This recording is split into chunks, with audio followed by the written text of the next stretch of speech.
Previously on the Beam Chronicles. Then I remembered decapitating him with my bare hands and bringing the head to my father. I have forgotten nothing, brother, but I have changed. I am not like that anymore. No, of course. You are worse. You think you compensated, overcome your past, but instead you just ignore it. There must be more to your ambition than just forcing me to behead you again. You would think so, huh? But really, that's kind of it, Prince Kovorski. I'm a simple guy. Tell me you haven't felt it, the way they're pushing you away as they draw closer to each other. I'm offering you the chance to stop being alone. A new partner? In a sense, sure. Who? Me. I should have been there to help you every time you fought Leper, and I'm sorry that we got distracted by, well, each other, I guess. That was my fuck up. Said what she means to say. I'm fucking saying what I mean to say, Jaxon. Please don't speak for me. Fine. How dare you even think that I don't love you? I am sincerely sorry, and I will never allow a wretch like Prophet to get between us again. I promise this.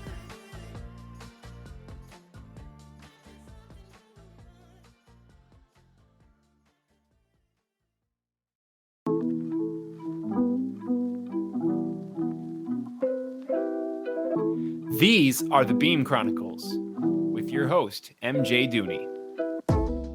Book 2, Compromise. Chapter 18, Cidney Kovorski.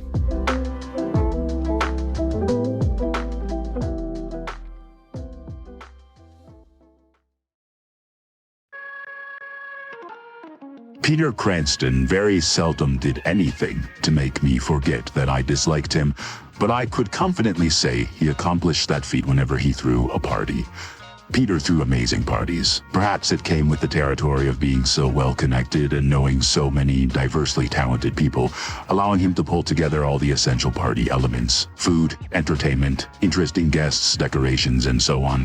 Whatever the cause of it, the 2 birthday parties each he had thrown thus far for me, Charlie, and Jaxon were notoriously smashing hits. And in spite of our rocky relationships with him, Peter managed to know us all well enough to strike the perfect tone to suit the person whose birthday it was. I, for example, hated to be the center of attention, so my parties were always more intimate and small affairs. Jackson's were decidedly not. This mostly was to mesh with his flamboyant public persona, but in a peculiar way, it managed to fit his true self as well. Jackson's 2 birthday parties thus far were full of strangers, full of alcohol, full of destructive decisions, and for 2 years running, ended with him passed out in some dangerously high location. I carried him back to his room 2 years ago. Charlie did so last year. For Jackson's party this year, more so than ever before, Cranston was on icy terms with the agents of Ava, but this would likely have little effect on the event itself. Appearances were way too important to Peter, and the parties had grown into as much a presentation of his ability to host as they were a celebration of Jackson's birth. I had no doubt in Peter's willingness to put aside differences for the sake of his own public image, and personally, even considering the rambunctious air these things tended to achieve, I was looking forward to a night of relaxing. The party this year was black tie upon Jackson's request, which would probably indicate a slightly more civil proceeding. For everyone but the birthday boy himself, of course, I still fully expected him to faint by evening's end. Unfortunately, while this dress code would likely contribute to a calmer party and thus increase my ability to enjoy myself, tuxedos were much more restricting than I had ever considered when looking at pictures of them. I found uncomfortable snugness just about ubiquitously, and kept tugging all of the areas of my upper body for some slack or relief, grunting softly as I made my way to Charlie's apartment a few hours before the party was supposed to begin. She had requested I come to her room early, and I agreed to this simple request. However, I was a little worried about being alone with her.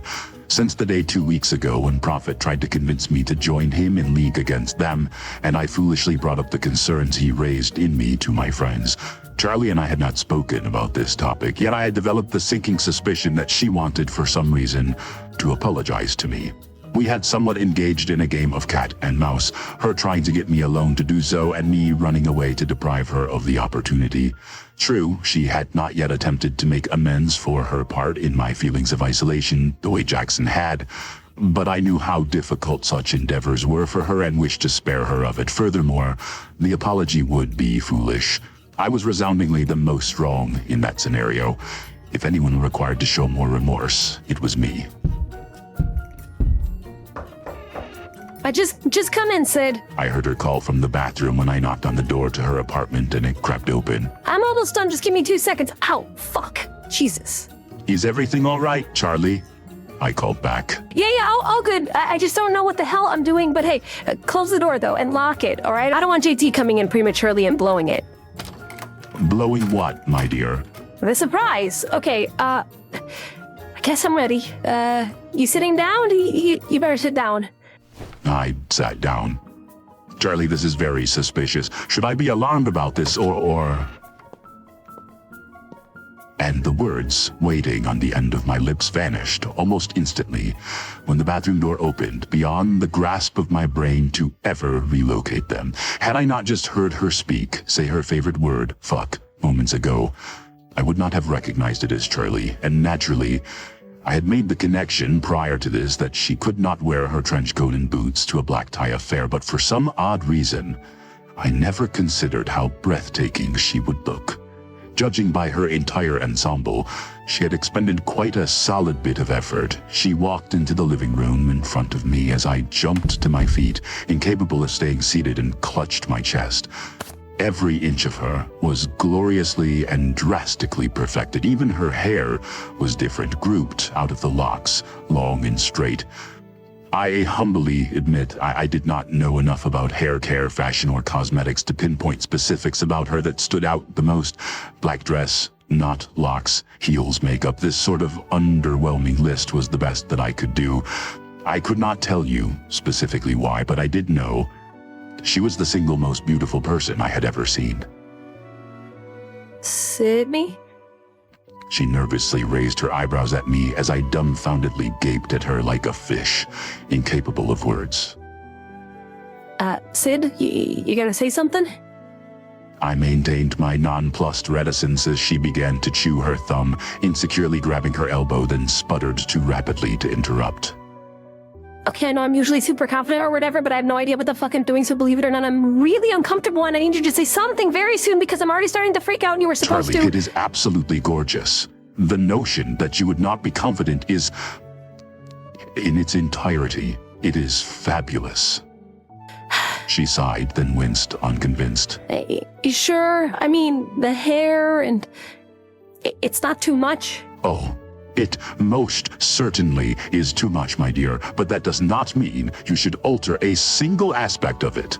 Because I can group it back into locks. My hair, I practiced that a few times, just unlock and lock, but I'm worried I can't get it back like this once I get them down again. I think it's been up like that for so long, I'm accustomed to sixing them that way, and then when I try to group them out, the only way it comes out is just perfectly straight and flat and boring, and it took me like an hour to get it this way, and only because I gave up 10 minutes in and called Caraway to help me. Please. I chuckled, grabbing her by the shoulders and looking into her stunning blue eyes to quell her word vomit. Do not change a thing, I assure you. You are flawless. Yeah? You're positive, Sid? You'd tell me if I look like a poser or an idiot or whatever, right? You tell me if I look stupid? I would certainly tell you, my dear, but this is simply fantastic. You know that I always think you are beautiful, but today, my goodness, you will stop hearts when Jaxon sees you. Jaxon! Oh! I dramatically threw my head back, palming my forehead, swooning like a southern belle, and she laughed aloud as I stepped away again. We should prepare the failsafe. Surely he will die. You think so? Well, not literally. No, Cidney, I fucking know, not literally. I continued my reassurance. It would be irresponsible of you to continue, Charlie. If you were any prettier, you would send every man in the world to war. Yeah? Assuredly. Even you? Ha! Not me. I do not think of you in that way. Consider me impressively immune to your not insignificant charms. Right. Charms. She snorted, then stepped up to me, began adjusting all the details of my tuxedo that I had ostensibly yanked enough to put out of order. You look pretty suave yourself, Big Purple. You might break a heart or two tonight, huh? I scowled. This is bar none the most uncomfortable outfit I have ever worn. Well, sure. I mean, compared to a tank top and jeans, the literal only other outfit you've ever worn. This thing is supposedly custom fit, Charlie. How could the tailor possibly have taken so much time making so many measurements and yet it still be so unbearably tight at every seam? They ought to make a sleeveless version. A sleeveless tux. She chuckled, straightening my tie. Well, that'd be a niche market. I feel as though I am being strangled. Hey man, I'm not perfectly at ease with my end of this bargain either. That's the cost of looking good. At least you don't have to worry about anything popping out, alright? I am sorry to belittle your discomfort, my friend. Surely we both endure horrible tribulations in the name of Jaxon. Yeah, damn straight. The fucker better appreciate it. I am perfectly certain he will appreciate you. That was when it struck me how conspicuous his absence was from this reveal. Charlie, where is Jaxon? Huh?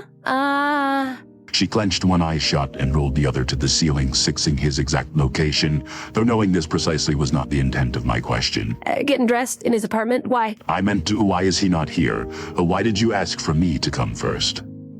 She blushed, rubbing the back of her neck and scrunching up her lips. I thought perhaps the apology I did not want was coming, and I considered making a break for the door, but instead elected to allow her general reluctance toward apologizing to prevent it. Because, man, I already told you, I wanted you to give me your opinion on it first. I needed to make sure I wasn't making a mistake. Before I showed Jaxon even, I was, nervous about it. You could have asked Maria for that. Sure, if I wanted someone to blow sunshine up my ass, Caraway, Murphy, everyone else would spoon-feed me bullshit to save me from getting my feelings hurt. But you'd tell me if I was overstepping. You and JT are basically the only people I know who get me enough to let me know if it was dumb. I guess I just trust you, Cid. Like a lot. You know? Perhaps this was the Charlie Shade version of an apology, but I would not torture her to come up with something more robust. It was plenty adequate and sentimental enough for me. I placed my hand on her cheek and she grabbed it as I kissed the other one. Yes, I know. Thank you, Charlie. I love you. Come on, man. She scoffed, rolled her eyes up to the ceiling, and stepped away. If you make me cry, I'll have to go fix my makeup. There's like 4 reasons why just saying that sentence is pissing me off. Don't actually make me go fucking do it. I just laughed, tugging the arms of my stupid tuxedo for an extra centimeter of breathing room. Curse my bulky physique.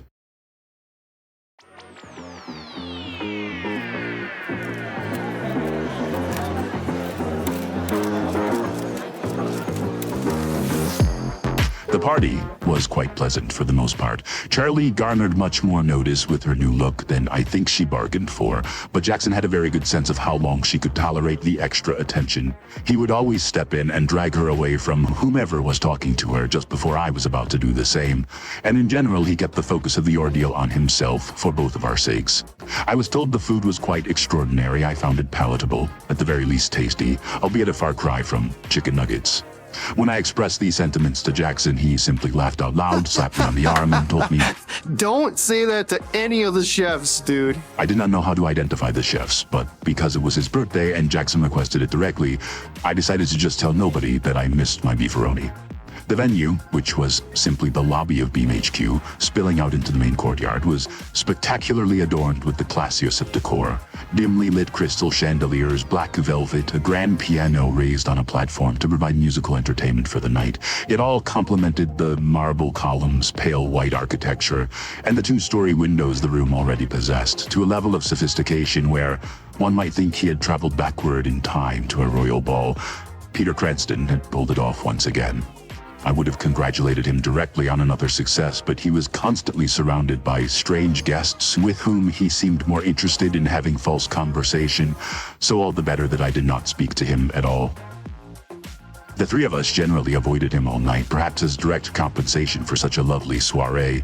The only incident of indirect antagonism was a moment when we overheard him explaining to a few members of the press Beam's official statement on Jaxon and Charlie's relationship, specifically that they are real people, they serve the world well enough to deserve a little privacy, and whatever they wish to do with that privacy is their decision. No business of Beam as an organization. Charlie responded by dragging Jaxon to a spot where they would be plainly visible over Peter's shoulder, and began ferociously, unashamedly making out with him on a table, just as Peter stated that, to the best of my knowledge, there is nothing going on between them. It created sufficient mirth among Peter's audience that he turned around to catch them doing it.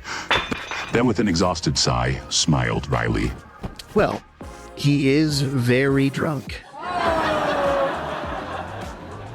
It was better sportsmanship than I had come to expect from him. And he was not wrong about Jackson's state of inebriation. There was a moment once the piano player finished his set and the DJ started to arrange his equipment, when Jaxon drunkenly beckoned for me to come on stage and play the piano before it was moved. Out of shyness, I did not wish to, but again, it was his birthday, and after much bibulous insistence on his part, and the cheering urges of the General Assembly, I reluctantly made my way onto the stage to play. One piece, that is all right? I bargained with my wasted friend. Play Kansas, Sid. Charlie will sing if you play Kansas every single time she sings. She can't even help herself. Jaxon, if you honestly think there's any fucking way I'm singing in front of all these people, you're even drunker than I thought you were. But it's my birthday! I only know classical music anyway. I stemmed their argument short. Dr. Kovorski was a very particular sort of musician. He instilled that particularity in his students. Fine, then I'll sing. Classical music does not have lyrics, Jaxon. I'll make them up. That's going to be, like, appalling. Like, so bad. Sid, but, like, are you sure you don't know any Kansas? I know Carry On Wayward Son. Let's fucking okay, go. so just the best song. I got Perfect. it Yeah, right play in my that. Play that range, shit. baby. He floated to the center of the stage. Murphy tossed him a microphone about 15 seconds into it, and by the end, the crowd was so enthralled with his hammy antics, they completely forgot about my piano playing, which was all fine by me. Once we were finished with our performance, he called me over to bow with him. I bashfully did before he dove off the stage, laughing like a fool as he crowd surfed away from us. Fucking idiot. Charlie affectionately shook her head and stepped up beside me. You're such a class act, Cidney. He's such a loser. I chose the wrong one. Please forgive me. Let's just elope tonight. You and me will never look back, okay? You are making me increasingly uncomfortable with increasing frequency, my dear. I'm kidding. She giggled, leaning against me, and I kissed the top of her head. I deduced by her unstable sway and forthright suggestions, she was probably at least slightly intoxicated herself. She lifted one foot out of her shoe, using me for balance. Speaking of uncomfortable, I fucking hate heels. Go put your boots on, dear. No one will notice. I can't. Black tie, I'm committed. She confidently asserted as she, for some reason, flexed her muscles. Plus, I'm afraid if I group, I'll wind up with locks again. But shit, my feet are killing me. We watched them carry Jaxon out the front door. Oh, whoops. Better stick with him, actually. I think he's like one drink away from the part where he forgets he's telekinetic. Probably two away from the floor. Or ceiling. I should start convincing him to turn in. That way I can take these shoes off, too. She left me on stage, haphazardly grouping after him, then frantically touched her head to make sure she had maintained her hair, which she did. She spun around and excitedly pumped her fist toward me. I grinned as the crowd continued to hoist Jaxon away, hooting like a lunatic all the while. From my now lonely vantage point, I noticed something I had not throughout the night. Howard Prophet, alone, leaning against the wall and gazing out the window, a glass of scotch in his hand. I could not help but feel bad for him, a paradoxical notion considering all he had done to us in his life. Still, it was a night where I was in a jolly enough spirit to look past anything. The general effects of a party, I supposed. History mattered very little in the moment. I hopped down from the stage, walked up to him, and he smiled in pleasant surprise once I approached. Cidney, quite the performance, my boy. Very impressive. I blushed. Conveniently, Jaxon stole most of the spotlight. Yes, it was quite funny and all, but I wish he hadn't distracted from you. You play beautifully. Thank you, Howie. Did Kovorski teach you? I nodded. He smirked, rolling the ice cubes in his whiskey around the bottom of the glass. You ever hear him play guitar? Indeed. We used to play together quite frequently. Now, I would pay to hear that. A lot, I might add. He always did have a savant-like knack for music. I rolled my eyes, unwilling to stomach such flat praise from my father. I suppose every sort of monster has an artist in him somewhere. Not every sort, I assure you. and he tipped his glass into his mouth, swallowed, then glanced over my shoulder at a waiter, lifting his empty tumbler into the air and tapping it with his index finger. Oh, I'm terribly sorry. Would you like one, Sid? A scotch? No, thank you. Are you sure? Cranston spared no expense. I'm normally a bourbon man myself, but this is single malt scotch, aged 20 years. And then even more assuredly, no. It would be wasted on me, Howie. I have no taste for alcohol, and my biology dictates that one glass that size would put me in a state worse than Jackson's. Again, I appreciate the gesture, but I will pass. Yeah, suit yourself. He shrugged, extending one finger into the air and nodding to the waiter, who shuffled off to fetch his refill. You are alone, Howie, I jestingly observed aloud. As usual. He threw his arms up to the side, tipping his head and smiling sadly. Have you been here all night? Mostly. It's a safe place to observe. Trust me. He glanced up at the window, then briefly smiled with just his lips. Besides, it's convenient. That server knows right where to find me now. Are you not enjoying the party? No, I am, of course. It's quite fine.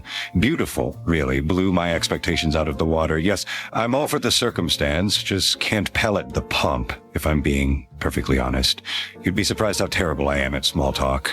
That does surprise me. You have always seemed so confident and comfortable, even when you first met me. That's because even when I first met you, I'd known you for years. He smirked as the waiter delivered his scotch. He took a sip before continuing. This is precisely the reason for which I hired Peter anyway. I just can't stand being the source of such phony fanfare.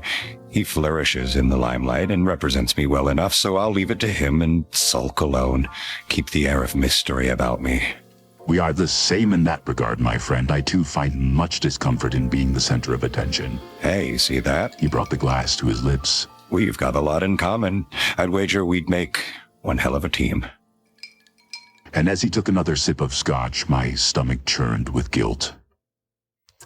Howie, concerning your offer to join you against Charlie and Jaxon. I don't require an answer yet, Sid. In any case, I have one. I wish to be upfront. I cannot do it. I am sorry. My allegiance is to you, my loyalty is to your cause, but should it come down to it, which it will not, I could not bring myself to turn against them. Okay, well... He shrugged, but in spite of his polished bluster, I could see the crippling defeat in his feeble, exhausted eyes. I suppose I'm partially to blame for that, aren't I? In any case, I'll leave the offer on the table for now. You may yet change your mind. Maybe even tonight. You never know what might come crashing through that window. To remind you of who you are. He gestured across the hall. It was a suspicious and specific enough prediction from a man who was good at predicting things to elevate my concern. But before I could request more details, he plunged on, shaking his head. You know, you assume too much, Cidney. Everyone does. That's why I'm always off in the fucking corner. People assume that just because I know the ending, I wrote the book. But hell, you can only read so many mysteries until you figure out the butler did it. The butler always does it, doesn't he? Am I over-sentimental to extend remorse to the butler? Prophet, are you drunk? I was surrounded by inebriates. I needed to start attending more dignified parties. I don't think he registered my question, or even if he did, he just ignored it. It's all a joke, really. You think I want to have the best hand? Royal flush. Ha! You know what beats a royal flush? Starting the damn poker table on fire and running out with all the chips. It's like ants cursing this stupid little asshole with a magnifying glass instead of his uncle who gave it to him, and I'm just supposed to, whatever, ignore it, cope, smile menacingly, sip my scotch. Sorry, Howie. You must be a little less cryptic. I'm a very literal individual, and as such, atrocious at interpreting metaphors. Well now, wouldn't I love to have that excuse? He again brought the glass to his lips, already practically finished with his drink. Based on this pace, he was likely even drunker than he was letting on. Listen, Howie, I know you are a challenging man to persuade, but allow me briefly to appeal to your sensibilities. I do not know what things you have forecasted concerning your future with Ava, but I know Jaxon and Charlie, possibly better than Destiny does. If it interests you at all to prevent a war instead of winning one, there are ways to ensure you keep things diplomatic. There are things they will surely respond to. Such as? He scornfully and incredulously requested. Compromise, delicacy, negotiation, integrity. If you make an effort to be civil, to change. They will be moved by it. Forgive me. They aren't that naive, and neither am I. They would always suspect that the moment things got hairy, we'd all revert back to our Mexican standoff, no matter how far away I'd kicked my gun. And I wouldn't be so foolish as to expose my tender underbelly and allow them to claw me apart in the manner it would require to succeed their trust. Any effort toward civility would be superficial at best. People don't really change. Cidney, your partners are aware of that. I did. Ha! He downed the remainder of his scotch. Hell, maybe you did. You're an exceptional sort of fellow, maybe exceptional enough to actually change. I doubt it, personally. My theory is things just haven't gotten thick enough to expose you're full of shit. But you can't say I haven't been trying on that front. Which front exactly is that? I retorted angrily, but he just continued to shake his head in disgust. Howie, have you been trying to make me... But before I could finish my interrogation, the window behind his head shattered. The music screeched to a halt, and the assembly screamed as I physically shielded a cowering prophet from the downpour of broken glass. The window assailant landed in the middle of the lobby with a powerful thud, then slowly stood up as a few people in the crowd let out horrified gasps. Even from behind, even without a definite glance as I got up from the floor, I could recognize Micah Single by his fetid stench. Wrong window. I growled to a petrified Howie, whose eyes darted confusedly between the one that broke and the one he thought was going to across the lobby. Everyone go out the back way! Phil will lead you, hurry, go! I heard Murphy's distinctive gravel pierce through the commotion as he forced his way to the front. Facing Leper, he drew a handgun from behind his belt, aiming at Micah's head. You stay still, ugly. Hey, your gun. Much bigger last time, old man. Murphy fired a shot into the center of his forehead. The crowd gasped, shrieked, continued their evacuation as Micah's head kicked back only momentarily, then returned into place as he cackled softly. The bullet fell out, dinging against the marble floor. "It is me you are looking for, I presume," I announced, stepping away from Prophet into the clearing in the center of the lobby where Murphy and Micah were standing. Leper quickly spun on his heels, grinning wildly, but once he caught a glimpse of me, the grin snapped into open-mouth shock. Then uproarious laughter. You must forgive me, brother Cidney. It is this suit. I am laughing at the ridiculous suit. You are like doll or maybe little teddy bear they dress up for parties now. I ignored his jabs. "Murphy, help Phil evacuate. I will handle the brute." He lowered his gun and nodded, and I returned my focus to my deranged brother. "Micah, there are too many people in here. Let them leave before we settle this, before I beat you down." I don't care about them. Insignificant background noise. Let them die. "I will not. They are innocent, Leper." No one here is innocent, Cidney. "Your score is with me." No. Your score is with me, Prince Kovorski. I have no score. I am not playing, huh? And by the way, I noticed something. Do you notice too that yet again, in a room full of so-called innocents, the guiltiest ones are missing? "Charlie and Jaxon, they may return shortly if you prefer to wait." He shrugged. Not really, I don't care. "Is there a reason you always call attention to their absence, Micah?" I sneered, already fully aware of the answer. Is there a reason they are always absent, Cidney? I didn't respond to his question either. I was distracted, repeating in my head something Prophet had said seconds before the window had shattered. But you can't say I haven't been trying on that front. Of course. Leper's purpose all along, through every breakout, was to remind me of my father, to make me contend with my lack of change, to drive my feelings of isolation from Charlie and Jaxon, and to push me toward a pact with Howie. Precisely all of the things Leper had done. It was no coincidence that he only appeared while they were missing. There was no such thing as a coincidence. I snarled over my shoulder at Prophet, still crumpled on the floor, gasping for breath, still too thunderstruck by the notion that he had picked the wrong window to register that his ploy was exposed. How could the greatest puppet master of them all have ever accused my friends of manipulating me? Worse yet, how could I have momentarily believed him? Leper snorted, and I turned back to him. He cleared his throat. Sorry. It is costume again. Do not take this the wrong way. You look like an idiot. I have been told by people who are more attractive than you, and whose opinions I value much more than yours, that I look quite dashing. Poor little monster in a suit, you have been lied to. For my entire life, yes, but there are a few I trust. Bored now. Last time you refused to fight me, Micah. Have you overcome your cowardice, or is it your blatant stupidity driving this confrontation? And he spun around, tearing an arm out of the socket as he completed his rotation, and flung it at my face. I calmly pressed my K-Pack cannon against the side of my leg, lifting my arm to spin it and extract. But unfortunately, tuxedos are horrible. It was too constricting to allow the necessary rotation, and by the time I realized my cannon was stuck within the sleeve, his calcified fist struck me in the jaw and knocked me backwards, cracking the floor of the lobby and inspiring further dramatic screams from the retreating crowd. Leper pounced on me, but I rolled to the side before he hit and kicked back to my feet.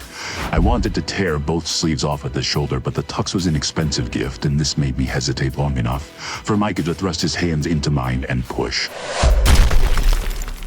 Once my feet dug a groove into the marble and his the same, we held pat, pressing against each other with sufficient force to kill the lesser being, growling and drooling. He was stronger, if only slightly, than the last time he had physically utilized his strength against me, and much better at keeping his limbs attached when he wanted them. Now that I was so close, I could see the savage fury in his eyes, and it betrayed the arrogant way he insisted this was all just a game for him, of no personal impact. I knew better. I saw myself in that fury. But even that was not enough to save him from being hurled sideways into the floor. He bounced off the marble, tumbled laterally, and found some bit of balance, pressing one hand into the ground as he skidded away from me toward the crowd.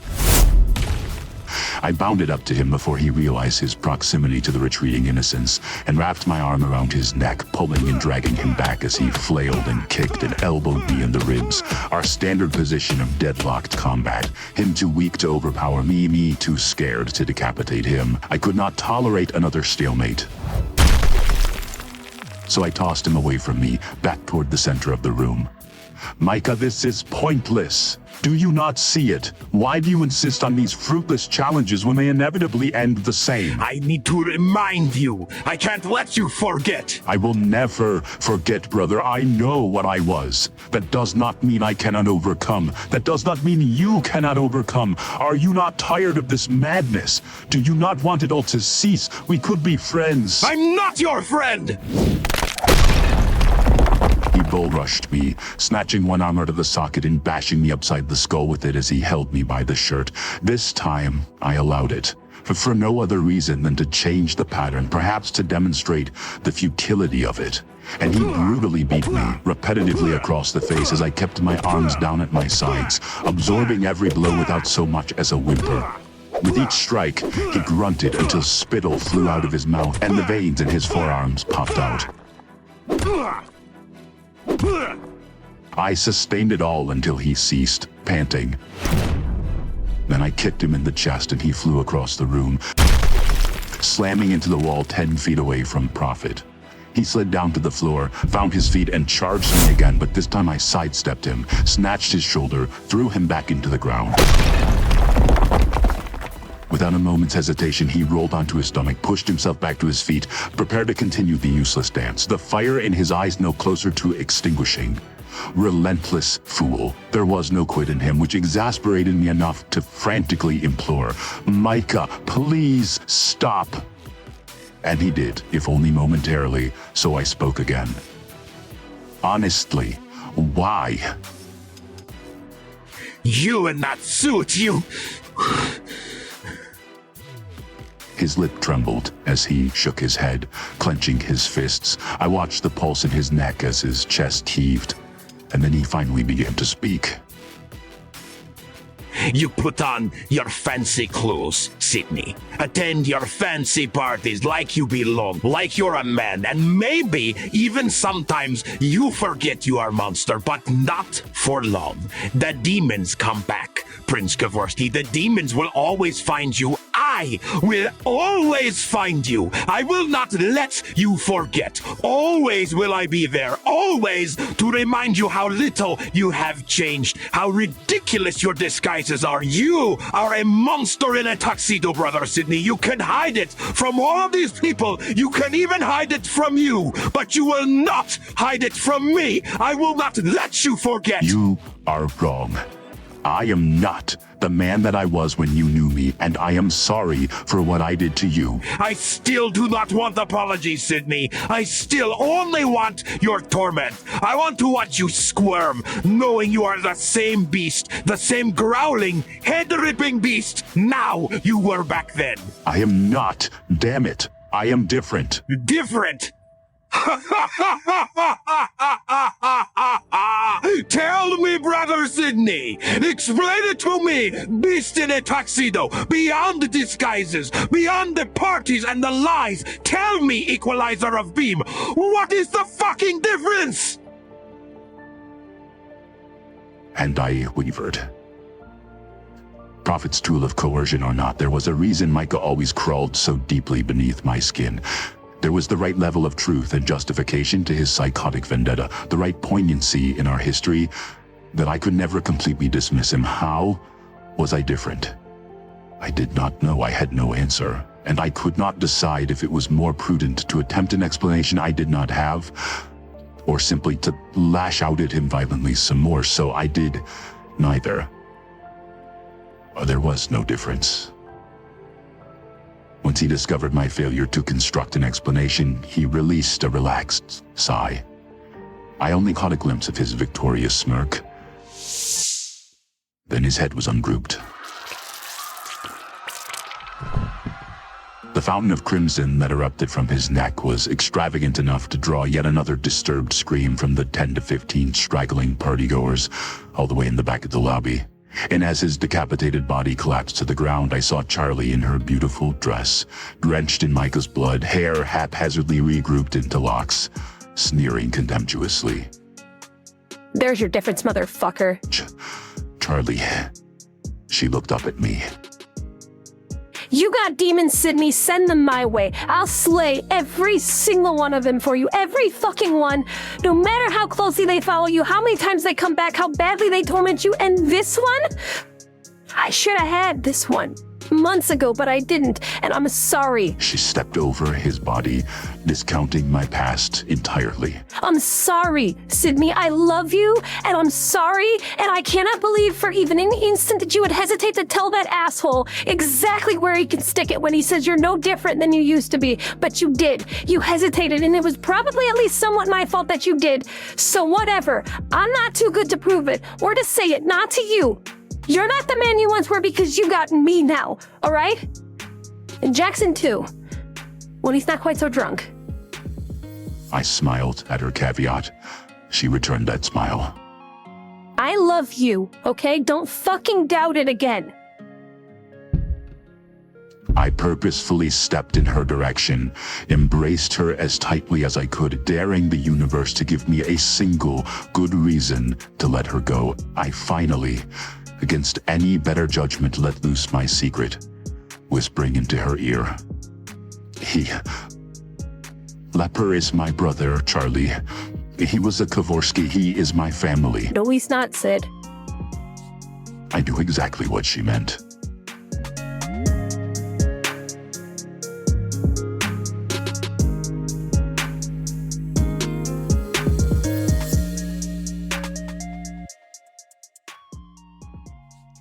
Thank you for listening to the Beam Chronicles, a fiction podcast written and produced by me, MJ Dooney. Please leave me 5 stars on Spotify, Apple Podcasts, or wherever. Please follow me on Instagram, Twitter, YouTube, and TikTok, which actually got banned and then unbanned in the time it took me to record this episode. What a country. Special shout out to the band Kansas. I think my 15 minutes talking to my lawyer, ChatGPT, has convinced me that speaking fondly of a band that I like and then referencing a particularly good song of theirs will not catch me a cease and desist letter. But, full disclosure, I did spend a chunk of time recording and mixing together a cut of Jaxon singing Carry On Wayward Son to a piano accompaniment, and I was totally going to put it in the episode, but it was super weird. And also, I'm pretty sure that's not covered as fair use. But if you want to hear for some reason, email me, beamchronicles@gmail.com. I will send you the file. It's at least a little funny. I just couldn't put it in the episode because I don't think I can survive being sued. I'm a public school teacher in Detroit. Don't talk to me about the Lions. Just kidding, you can. We're totally used to this shit. Anyway, all music and sound effects are sourced from the Epidemic Sound Library. Special thanks to Sergio Duarte for creating the cover art for the show. Season 2 has 28 chapters total, so there's only 10 to go. Thanks again for listening.